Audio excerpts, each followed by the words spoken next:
You the starch in my collar, you the lace in my shoes. You will always be my necessity, I'd be lost without you. Bravo! I think Master Harold and the Boys is a masterpiece.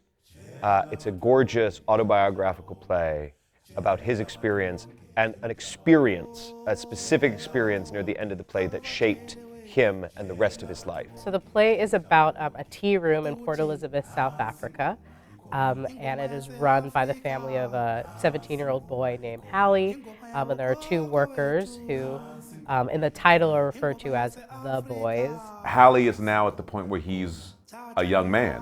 When they met, he was a child, and now he's a young man, and he's becoming aware of the society that he's a part of and what it affords him as a white man.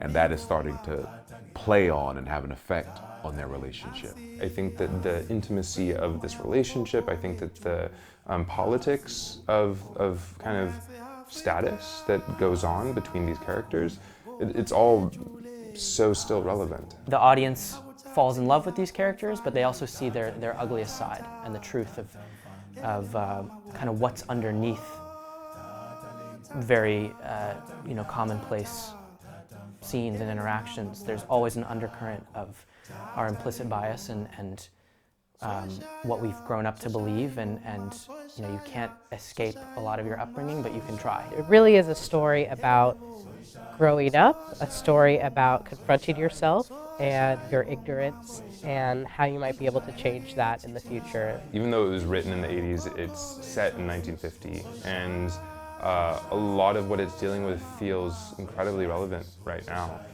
So it's in a way very tragic to think that a world that's 75 years away from us and half the world, the globe, half the world away from us is also in turn still relevant, still important. In our lifetime, in my lifetime, is when apartheid fell. So it was established, for pretty much like 40-something years, but it's so recent. I think we think it is so far away, but like the 90s are not that long ago. Especially in this political climate where there's a lot of fear of the unknown, fear of people who may not look like us or act like us or talk like us. I think it's important to see a story that shows that there is as much beauty in these interpersonal relationships as there is ugliness. And it's also a story about dreams and art and dance as well. Shall we give it a go? I'm ready. Me also. Right.